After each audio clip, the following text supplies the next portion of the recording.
Hi guys, welcome to new blog. मैं हूं अरुण और इस समय मैं हूं शिव की नगरी काशी में। जैसा कि आप मेरे पीछे देख पा रहे हैं, यह है माता गंगा। काशी को वाराणसी और बनारस के नाम से भी जाना जाता है। अभी मैंने 80 घाट से बोट रेंट पे ली है और अभी मैं बोटिंग कर रहा हूं। और बनारस में टोटल 84 घाट्स हैं और बोटिंग के द्वारा हम मेजर मेजर घाट्स कवर करेंगे और गाइड मुझे बताएंगे उन घाट के बारे में। बनारस में मेरा दूसरा दिन है। फर्स्ट डे मैंने केवल मंदिर एक्सप्लोर किए और मंदिर में कहीं भी कैमरा अलाउड नहीं था, तो मैं शूटिंग नहीं कर पाया। मैं आपको ब्रीफ में बता देता हूँ कि यदि आप बनारस आ रहे हैं तो आप कौन कौन से मेजर मंदिर एक्सप्लोर कर सकते हैं। बनारस का सबसे प्रमुख मंदिर है काशी विश्वनाथ जी का मंदिर। तो आप बनारस आते हैं, एक दिन पूरा मंदिर के लिए स्पेयर कीजिए और उस दिन बनारस के मेजर मंदिर आप एक्सप्लोर कीजिए। सबसे पहले आप जाइए भगवान शिव के दर्शन करने के लिए काशी विश्वनाथ मंदिर में, और आप सुबह 7 बजे ही वहाँ पहुँच जाइए। बिकॉज अगर आप लक्की रहे तो आपको 2 घंटे से पहले आपका नंबर आ जाएगा, अदरवाइज़ कम से कम 2 घंटे वहाँ पे आपको लगेंगे, काफ़ी भीड़ होती है। तो काशी विश्वनाथ जी के दर्शन करने के बाद आप माता अन्नपूर्णा के दर्शन कीजिए, जो कि विश्वनाथ गली में काशी विश्वनाथ मंदिर के पास में ही है। और माता अन्नपूर्णा का आशीर्वाद लेने के बाद वहाँ प्रसादी लीजिए मंदिर के अंदर, और वहाँ से फिर आप आगे जाइए बनारस के कोतवाल काल भैरव जी के दर्शन करने के लिए। बाबा काल भैरव को बनारस का कोतवाल कहा जाता है और उनके सामने आपको हाजिरी जरूर देनी है। तो आप बनारस आ रहे हैं तो उनके यहाँ जाके हाजिरी जरूर दीजिए। काल भैरव जी के दर्शन करने के बाद आप वहाँ से ही वॉकिंग डिस्टेंस पे आगे महामृत्युंजय महादेव जी के दर्शन कीजिए। प्रमुख मंदिर है शिव जी का ये भी। और मृत्युंजय महादेव जी के दर्शन करने के बाद आप जाइए हनुमान जी के दर्शन करने के लिए संकट मोचन मंदिर। काफ़ी फेमस मंदिर है और काफ़ी प्राचीन मंदिर है।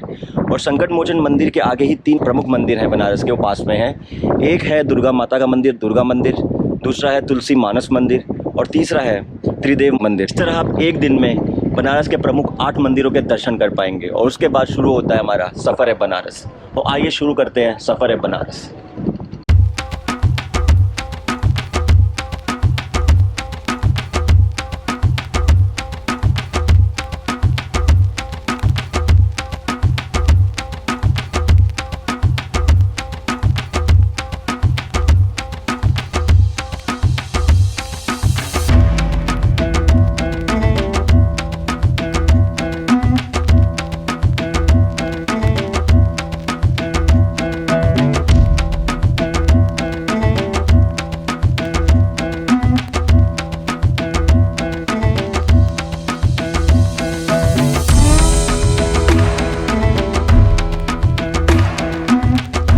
बनारस का सबसे फेमस घाट दशाश्वमेध घाट। रेड कलर का मंदिर माता शीतला का बहुत प्राचीन मंदिर है।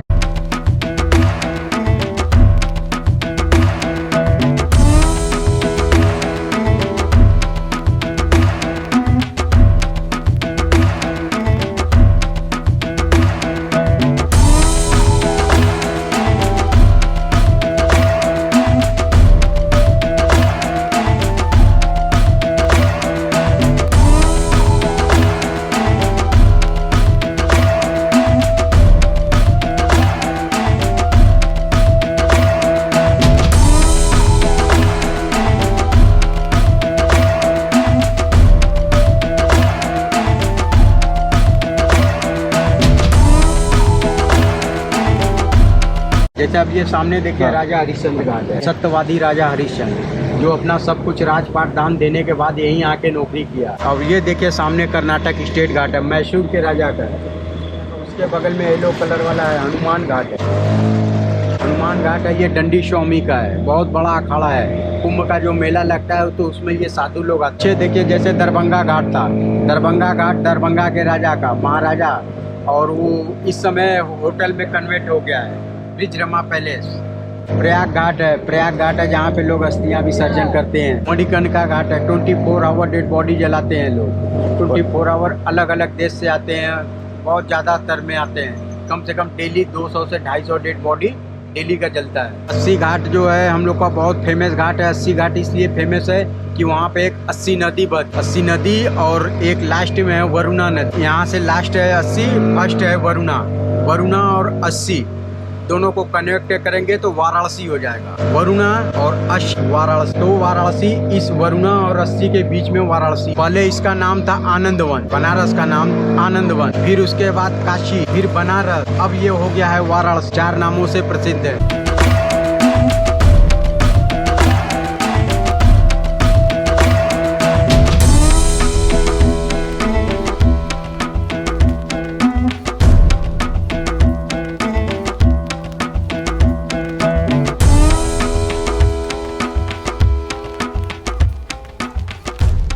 समय आ चुके हैं हम बनारस की फेमस कचौड़ी सब्जी खाने के लिए द राम भंडार पे। ये बहुत ही फेमस शॉप है यहाँ पे ठठेरी बाज़ार में, और 1887 से ये ऑपरेट हो रहे हैं और 4th जनरेशन इनके बिज़नेस को भी रन कर रही है। जो मैंने ऑर्डर किया है कचौड़ी सब्जी वो आ चुकी है। इनकी 2 प्रकार की इनके यहाँ कचौड़ी मिलती है, एक छोटी कचौड़ी एक बड़ी कचौड़ी। मैं आपको दिखाता हूँ, ये है बड़ी कचौड़ी एंड इसके साथ ही आती है सब्जी है। इसमें आलू इसका बेस रहता है। 7 डेज़ ये डिफरेंट मिक्स करते रहते हैं जो सीजनल सब्जीज आती हैं, और इसमें हरी चटनी होती है, लाल चटनी होती है और छोले होते हैं। और ये है छोटी कचौड़ी, इसको इस तरह छोले के साथ मिक्स करके दिया जाता है और इसमें चटनी होती है मीठी और हरी चटनी। तो अभी मैं खाने वाला हूँ और फिर बताता हूँ कि मुझे टेस्ट कैसा लगा। इसका रेट है 22 रुपीज़ पर पीस। तो कोई भी कचौड़ी आप लीजिए, छोटी कचौड़ी लीजिए या बड़ी कचौड़ी लीजिए।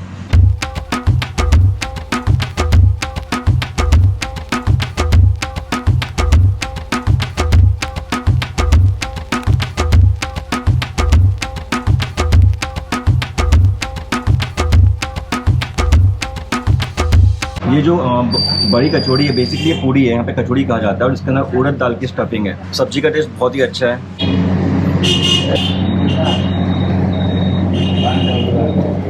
दाल की जो स्टफिंग की गई वो मैं फील कर पा रहा हूँ, और सब्जी मुझे बहुत अच्छी लगी। सब्जी बहुत टेस्टी है एंड थोड़ी स्पाइसी भी है, तो एंजॉय करेंगे। अब छोटी कचौड़ी टेस्ट करते हैं अपन। छोटी कचौड़ी इस तरह छोले के साथ मिक्स करके दी जाती है।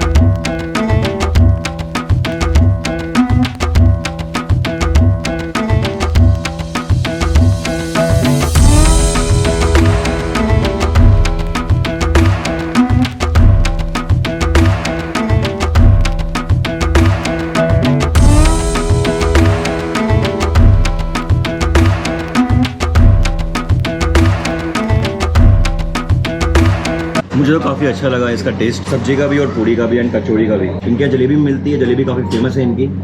380 रुपये किलो इसका रेट है। तो यदि आप आ रहे हैं बनारस, सुबह का ब्रेकफास्ट आपको करना है देसी स्टाइल में, आप ठठेरी बाजार में आके द राम भंडार पे आ सकते हैं और यहाँ पे इनकी कचौड़ी सब्जी ट्राई कर सकते हैं, साथ में इनकी जलेबी भी ट्राई कर सकते हैं। बेस्ट ब्रेकफास्ट होगा, मेरी तरफ 1 नंबर है एंड मुझे बहुत ही अच्छा लगा जेन्युइनली, और काफ़ी फेमस है ये। और मैं बताना चाहूँगा इनकी जो सुबह ये ब्रेकफास्ट सर्व करते हैं अपना ये कचौड़ी सब्जी, ये सिर्फ 3 घंटे के लिए करते हैं, सुबह 7:30 से लेकर 10:30 तक। अगर आप आ रहे हैं इनका कचौड़ी सब्जी खाने के लिए तो ध्यान रखिए इस बात का कि सुबह 7:30 से लेकर 10:30 के बीच में आप आएँ तो आप ये टेस्ट कर पाएंगे। अब चलता हूँ मैं आगे और आपसे आगे मिलता हूँ। इस समय आ चुके हैं भगवान बुद्ध की नगरी सारनाथ में। सारनाथ वाराणसी से 10 किलोमीटर दूर है। भगवान बुद्ध ने बोध गया में ज्ञान प्राप्ति के बाद सर्वप्रथम सारनाथ में ही अपने 5 शिष्यों को उपदेश दिया था। अभी हम आ चुके हैं सारनाथ में थाई वट मोनेस्ट्री को एक्सप्लोर करने के लिए। तो आइए एक्सप्लोर करते हैं थाई वट मोनेस्ट्री।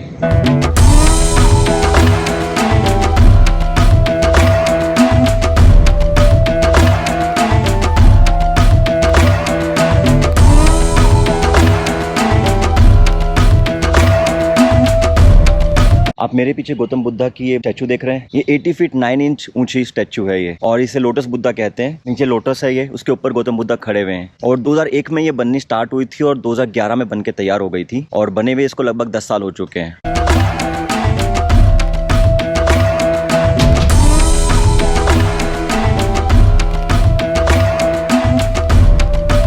अभी आप जो मेरे पीछे पगोड़ा देख रहे हैं थाई वट मोनेस्ट्री में पगोड़ा है। अभी हम थाई वट मोनेस्ट्री के अंदर है और भगवान बुद्ध की यहाँ पे विशाल का मूर्ति है, और भगवान बुद्ध यहाँ पे अभय मुद्रा में बैठे हुए हैं। अभय मुद्रा का मतलब होता है आशीर्वाद देने की मुद्रा। बहुत ही खूबसूरत पगोड़ा है ये। अंदर जाना भी अलाउड नहीं है, बाहर से आप दर्शन कर सकते हो एंट्रेंस से। आप मेरे पीछे भगवान बुद्ध की प्रतिमा देख रहे हैं। भगवान बुद्ध जिस पोज में बैठे हैं इसे कहते हैं भूमि स्पर्श पोज। इसमें भगवान बुद्ध की सीधे हाथ की 1 अंगुली जमीन को टच कर रही है। जब भगवान बुद्ध को बोध गया के अंदर ज्ञान की प्राप्ति हुई थी उस समय ही भगवान इसी पोज में बैठे हुए थे, भूमि स्पर्श पोज में। तो काफ़ी इंपॉर्टेंट पोज है ये, आप देखिए जरा। हाय गाइस, अभी हम आ चुके हैं पुराने अवशेष देखने के लिए सारनाथ में। ये आर्कियोलॉजिकल ऑफ इंडिया के अंडर आता है। ये 20 रुपीज़ इसकी एंट्री फीस है। तो यहाँ पे आप पुराने अवशेष देख सकते हो मेरे पीछे, और यहाँ पे स्तूपा भी बना हुआ है, वहाँ पे भी हम जाएंगे। अशोक स्तंभ भी यहीं पर निकला था खुदाई के दौरान।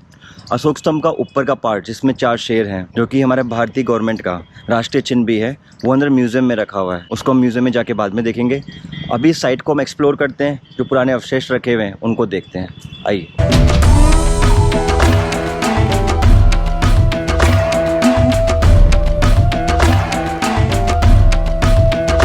अगर आपको इनके बारे में डिटेल जानना है तो आप यहाँ पे गाइड भी ले सकते हैं, वो आपको डिटेल में बता देंगे। बट मैंने गाइड नहीं लिया है, और यहाँ पे लिखा हुआ भी है हर साइट के बाहर, वो भी आप पढ़ के जानकारी ले सकते हैं।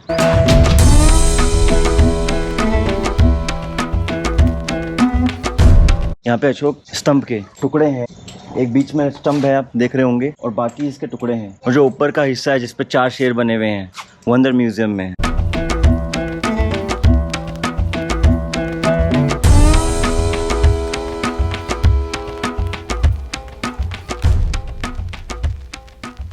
सारनाथ बौद्ध धर्म में 4 प्रमुख स्थानों में से एक है।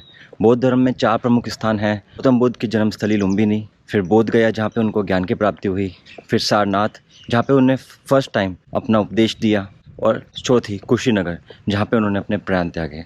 तो सारनाथ एक बहुत ही इंपॉर्टेंट स्थान रखता है बौद्ध धर्म के अंदर। यहाँ का सबसे मेन अट्रैक्शन है ये स्तूपा जो आप मेरे पीछे देख रहे हैं।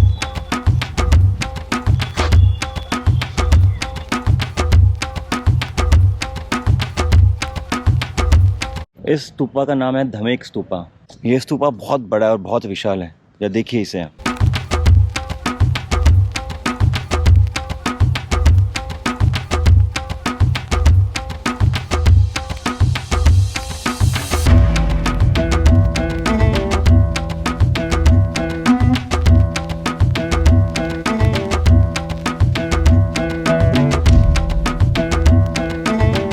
तो यहाँ पे हमारा इस आर्कोलॉजिकल साइट का टूर कंप्लीट होता है।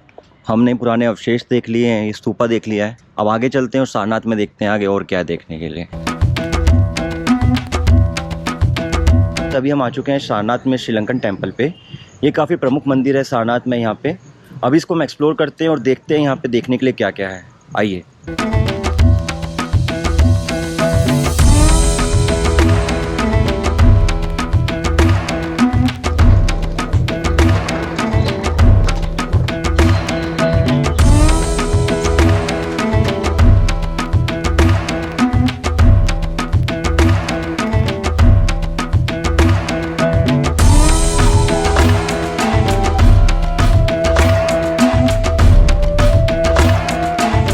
मेरे पीछे आप देख रहे हो यहाँ पे ये पीपल का पेड़, इसे बोधि ट्री बोलते हैं। दुनिया में ऐसे केवल 3 ही बोधि ट्री हैं। पहला बोधि ट्री बोध गया में जहाँ पे भगवान बुद्ध को ज्ञान की प्राप्ति हुई थी, और दूसरा बोधि ट्री कोलंबो में है। जो गया में बोधि ट्री था वहाँ से सम्राट अशोक के पुत्र पुत्री ने एक टहनी को लेके वो कोलंबो गए थे, वहाँ पे उन्होंने एक बोधि ट्री लगाया था पीपल का पेड़, और 1931 में वहाँ से एक टहनी लाके यहाँ पे लगाया गया सारनाथ में।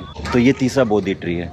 अभी हमने बोधि ट्री देखा श्रीलंकन मंदिर के कॉम्प्लेक्स में, एंड जो मेरे पीछे आप मेन मंदिर देख रहे हैं ये खुलेगा 3:30 बजे के करीब। और मुझे बनारस जाना है, मेरे पास समय की थोड़ी कमी है तो मैं इतना वेट नहीं कर सकता। तो यदि आप आ रहे हैं सारनाथ तो आप श्रीलंकन मंदिर के कॉम्प्लेक्स में ये मेन मंदिर भी विजिट कर सकते हैं। यहाँ गौतम बुद्ध की प्रतिमाएं बनी हुई हैं। तो यहाँ हमारा सारनाथ का टूर कंप्लीट होता है। अब दोबारा चलते हैं बनारस और आगे एक्सप्लोर करते हैं बनारस को। डिज़ाइन का होता है ग्राफ, उसके बाद होता है ये पंचकार्ड। कार्ड में जो होल है वो डिज़ाइन है, वो हमारे जकार्ड मशीन पे गया है और हम इसी पैर से बम्बू दबाए। देखिए यहाँ डिज़ाइन भी उठा दिया और होल भी हो गया, देख रहे हैं, है ना।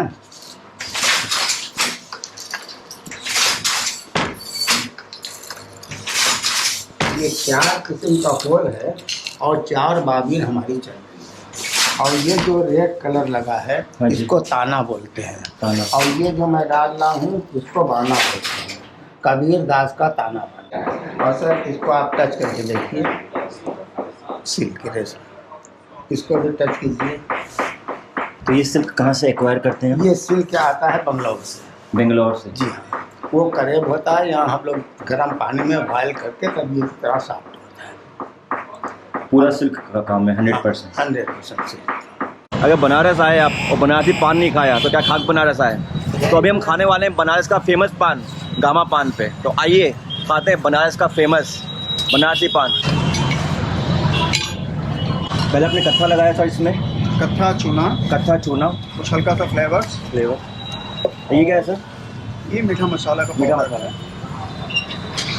3 पीस चेरी।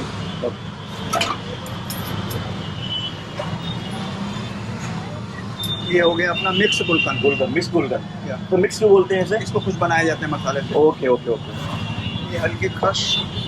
ये हो गया आपका चानी का पेपर। ये हो गया आपका मीठा पान रेडी। इसका कॉस्ट है 30 रुपीज़ सर। हाय गाइस, तो आ चुका है हमारा फेमस गामा पान का बनारसी पान बनारस में। मैंने मीठा पान मंगवाया है, इसका कॉस्ट है 30 रुपये। बहुत ही सुंदर है, अब मैं इसे खाने वाला हूँ।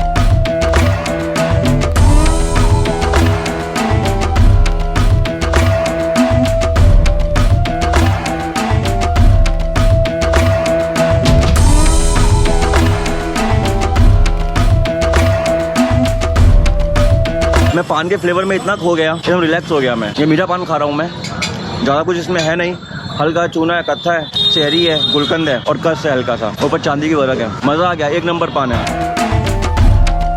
भैया अगर बनारस आए और पान खाए बिना चले जाए तो बनारस की आपकी जर्नी अधूरी है। तो अगर आप बनारस आ रहे हैं और बनारसी पान आपको ट्राई करना है तो आप आइए गामा पान। ये बहुत ही आइकॉनिक शॉप है, ये इनकी 3rd जनरेशन बिजनेस रन कर रही है और काफ़ी पुरानी इनकी शॉप है ये। तो ये काशी चाट भंडार के बहुत ही पास में ही है। अब चलता हूँ मैं आगे, फिर आपसे आगे मिलता हूँ। हाय गाइस, मैं आ चुका हूँ इस समय बनारस की सबसे फेमस लस्सी पीने के लिए, ब्लू लस्सी पे। एक है इनकी रबड़ी लस्सी, दूसरी है इनकी सैफरॉन ड्राई फ्रूट लस्सी। तो हम दोनों लस्सी इनकी ट्राई करने वाले हैं अभी, और हम देखते हैं किस तरह बनती है, फिर हम ट्राई करते हैं। तो आइए, ये हमारी सैफरॉन ड्राई फ्रूट लस्सी तैयार हो रही है। इसमें हमारे लोग सैफरॉन डालते हैं, उसके अलावा कैशियो नट, एलमंड्स, पिस्ताचियो, ये सारी इंग्रेडिएंट डाल के ब्लाइंड करते हैं उसको। ओके। और उसको ऊपर से भी डेकोरेट करते हैं हम लोग ड्राई फ्रूट से।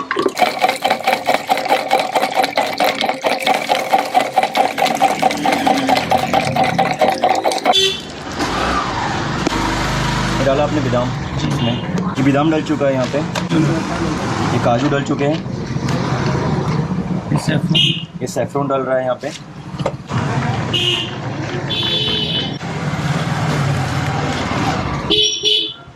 दही की मलाई, ये आप डाल रहे हैं दही की मलाई इसके अंदर।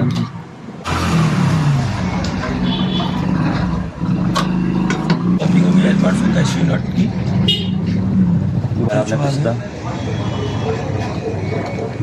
कस्टमर का पूरा ख्याल रख रहे हैं आप, मतलब कितना ड्राई फ्रूट खिला रहे हैं उसे। देखने में बहुत खूबसूरत लग रहा है सीरियसली।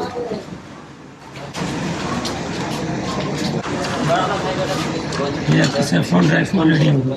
गाइस, मेरी सैफरॉन ड्राई फ्रूट लस्सी आ चुकी है। आप देखिए कितनी खूबसूरत लग रही है देखने में ये।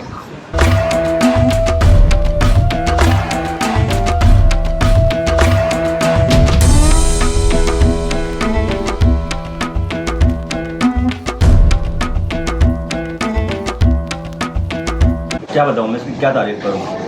इतनी खूबसूरत है देखने में और खाने में उतनी ही स्वादिष्ट है।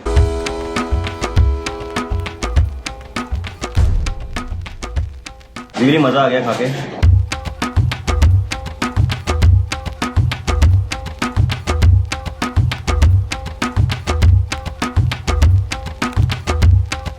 ड्राई फ्रूट्स की क्वांटिटी बहुत ज़्यादा है और पीला रंग देख रहे हैं आप, ये प्योर केसर है। केसर के रेशे भी दिख रहे होंगे आपको यहाँ पे। प्योर ओरिजिनल चीज़ें इसमें आपको देखने को मिलेंगी, जो इंग्रेडिएंट्स है इसके, बिल्कुल भी फ्लेवर यूज़ नहीं हुआ है। अगर मैं इसकी कॉस्ट की बात करूँ, कॉस्ट इसकी है 120 रुपये एक लस्सी की। मुझे बहुत अच्छी लगी। एंड आप भी यदि आ रहे हैं बनारस और लस्सी ट्राई करना चाहते हैं, डेफिनेटली आपको यहाँ पे आना चाहिए, ब्लू लस्सी, और इनकी सैफरॉन ड्राई फ्रूट लस्सी ट्राई करनी चाहिए। अभी मैं इनकी दूसरी फेमस लस्सी भी ट्राई करूँगा। हर गस्से में मेरे यहाँ पे ड्राई फ्रूट्स आ रहा है। भाई सैफरॉन लस्सी हम पी चुके हैं, अब बनने वाली हमारी रबड़ी लस्सी, जो कि बहुत फेमस है इनकी।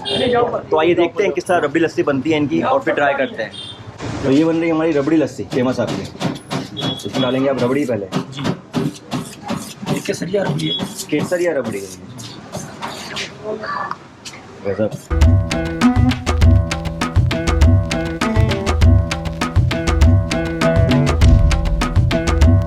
इसमें जा रही है ये सैफरॉन। डाल दिया आपने सैफरॉन, ये बिल्कुल। पहली लस्सी बहुत हैवी हो जाएगी ये तो जी। ये आप दोबारा डाल रहे हैं इसमें रबड़ी की मलाई। रबड़ी की मलाई। ये डाल रहे हैं आप पिस्ता इसके अंदर, ऊपर से आपका सैफरॉन। सैफरॉन फिर से। बहुत ही खूबसूरत। ये हमारी तैयार हो गई रबड़ी लस्सी। रबड़ी लस्सी मेरी आ चुकी है और इसे हम पीने वाले हैं। देखने में बहुत ही खूबसूरत है ये।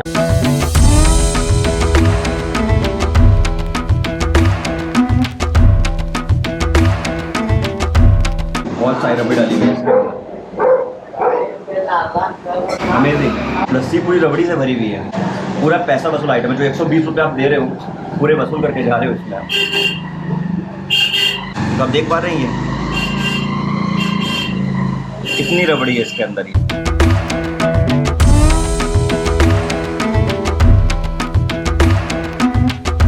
बहुत ही टेस्टी है।